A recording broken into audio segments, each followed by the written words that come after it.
তো বাইরে এখন প্রচুর বৃষ্টি হচ্ছে। তো এখন সন্ধে ওই 6:30 7টার মতো হবে, এইরকমই হবে। তো এই ভিডিওটা হচ্ছে এই 2 দিন হয়ে গেছে ভিডিওটা, কিন্তু এডিটিং করা হচ্ছিল না। তো ওই কারণে মানে পোস্ট করতেও পারছিলাম না। তো বৃষ্টি প্রচুর হচ্ছে আর অনেকটা ভালোও লাগলো, অনেক দিন পর বৃষ্টি হলো। তো যাই হোক, সকালটা বেশ ওয়েদারটা বেশ ভালো মানে ঠান্ডা ওয়েদার। আর আজকে বানাচ্ছি সকালের ব্রেকফাস্টে পরোটা বানালাম আর ঘুগনি। ব্রেকফাস্টে আজকে আছে ঘুগনি পরোটা এইসবই আছে, কেননা আজকে চা আর বানালাম না। কেননা কালকে মানে সে আগের দিনকে যে মায়ের ওখান থেকে এসেছিলাম, মা তরকারি দিয়েছিল, তো ওই তরকারি ছিল। তো ভাবলাম যে একটু পরোটা বানিয়ে নিই, খাওয়া হয়ে যাবে। তো আজকে ওই কারণে পরোটা বানালাম, পরোটা আর ঘুগনি বানিয়ে নিলাম। আমাদের ব্রেকফাস্টটা হয়ে যাবে। ভাতটা একটু দেরি করে রান্নাটা করব, কেননা পরোটা খেলে ভাত আর কেউ খেতে চাইবে না। তো ওই কারণে ভাতটা আর বসালাম না, একটু দেরি করে বসাবো। তো পরোটাগুলো সব ভালো করে মানে বেলে নিলাম। বেশ এরকম 3 কোনা টাইপের বানিয়েছি দুটো, আর এইরকম টাইপের পরোটাগুলো বানিয়েছি। বেশি বানালাম না, মানে আটা গুলেছিলাম অনেকটাই। তো আটা মাখা রেখে দিলাম। তো ছেলেরা খাবে, লুচি খাবে বলছে আম্মা যে আমি পরোটা খাবো না, আমার জন্য লুচি বানিয়ে দিও। তো তোমার দাদাভাই তো মানে লুচি খেতেও পছন্দ করে না, আর পরোটাও খেতে চায় না। আমি বললাম যে পরোটা খেয়ে না, অনেক দিন তো খাওনি তুমি। তো এই কারণে ওর জন্য 4টের মতো পরোটা বানালাম, বাকিটা লুচি বানাবো। ছেলেদের ফেভারিট লুচি, 2 ছেলের আমার। তো আর বরমশাই তো খাবে না, ও লুচি একবারে খেতে চায় না। তো ওর জন্যেই পরোটাটা বানিয়ে নিচ্ছি। তো সকালে ব্রেকফাস্টে এইগুলোই আছে। তো পরোটা বানিয়ে নিই, তারপরে আমরা সবাই খেতে বসবো। তো এইখানে পরোটাগুলো সব সেঁকে নিচ্ছি ভালো করে। আর এই সাইডে দেখছি পরোটা আমার একটা মানে অনেকটাই পুড়ে গেল। তো এইদিকে গেছিলাম একটু ডাইনিংয়ের দিকে পরিষ্কার করতে, তো গিয়ে এসে দেখি না অনেকটাই হয়ে গেল। তো যাই হোক, কোনো কিছু করার নেই, যেটা হবার তো সেটা তো হয়ে গেছে, কি করা যায় আর। তো ঘুগনি করবো। আর এইদিকে মটরটাও তো সিদ্ধ হয়ে রেখে দিয়েছি, প্রেসারে দিয়ে দিয়েছিলাম মটরটা ওই দেখো ছোট্ট প্রেসারটাতে আছে, ওটা ভালো করে বেশ সিদ্ধ করে নিয়েছি। এখন মশলাটা কষিয়ে তারপর ঘুগনিটাকে রান্না করে নেব।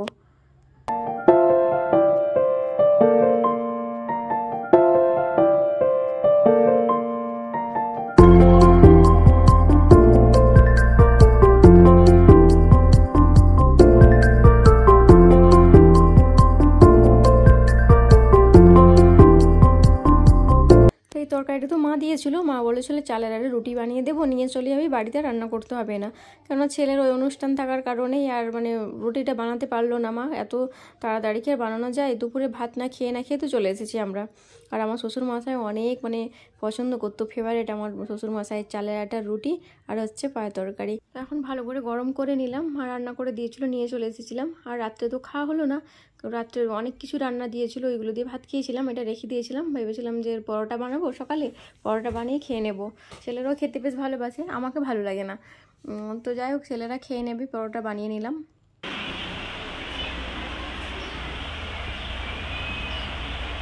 গুড মর্নিং বন্ধুরা। এক বৃষ্টি ভেজা সকাল, এক বৃষ্টি ভেজা দিন, মানে সকালটা এতটাই সুন্দর। সকালে যখন উঠে দেখলাম না, চারিদিকে যখন ঠান্ডা ঠান্ডা ওয়েদার, মেঘলার কালারটা খুব সুন্দর, বেশ ভালো লাগলো। সকালে উঠে যখন দেখলাম সকালের দৃশ্যটা দেখে মনটা যেন ভরে গেল, এতটাই ভালো লাগছিল। তো যাক, সকালটা খুবই সুন্দরভাবে কাটালাম। আর আজকে তো প্রচুর ঠান্ডা ওয়েদার করেছে। আর কালকে মা ওইখান থেকে মানে এই রান্না দিয়েছিল, পায়ের রান্না দিয়েছিল, তো ওইগুলোকে এখন ব্রেকফাস্ট করে নিলাম। আর করেছিলাম পরোটা, আমার ভাই দোকান থেকে কালকে ময়দাও নিয়ে এসেছিলাম, মটর নিয়ে এসেছিলাম, মানে লুচি আর ঘুগনি বানাবো বলে।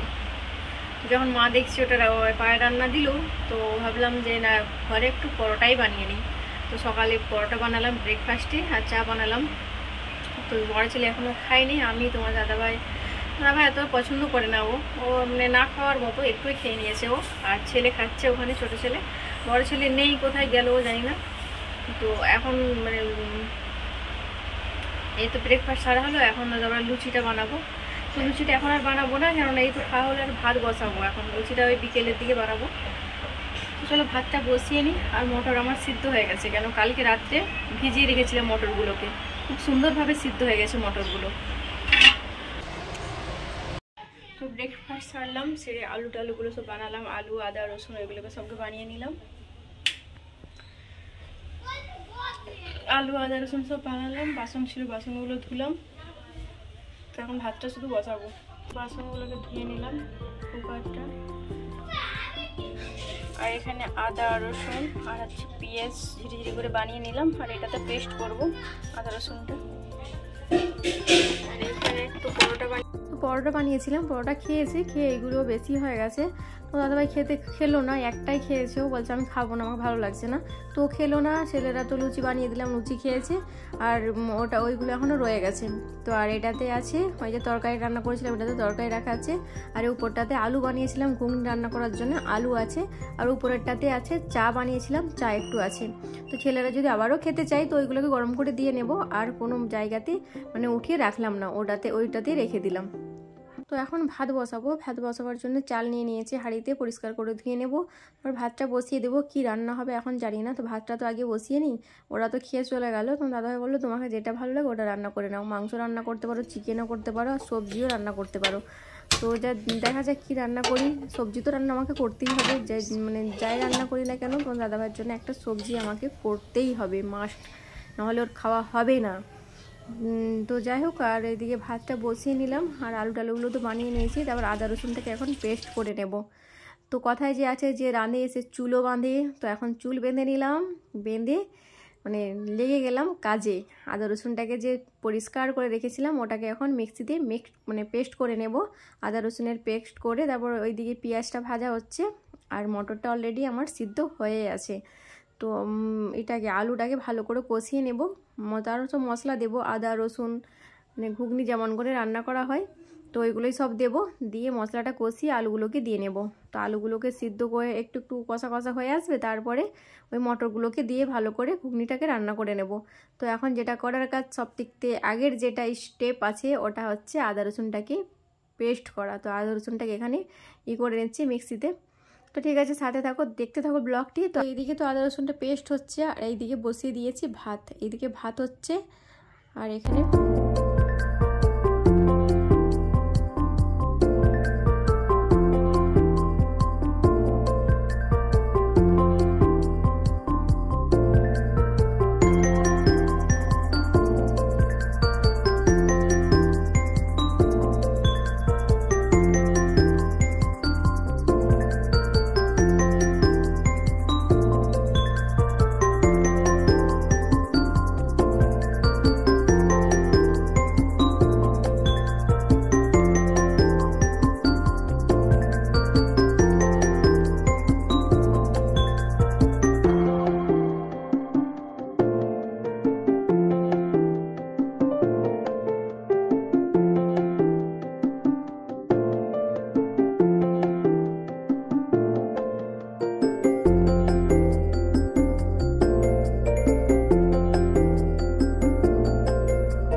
ভালো করে মশলাটাকে কষিয়ে নিচ্ছে। এখানে দেখতে পাচ্ছ ভালো করে মানে বেশ খানিকটা তেল দিয়েছি, এই কারণে মটর আর সে সব রাতের যে ছোলার ডাল ছিল না, তো ওই ছোলার ডালগুলোও ছিল, তো ওইগুলো দিয়ে ঘুগনিটা আজকে রান্না করলাম বেশি করে।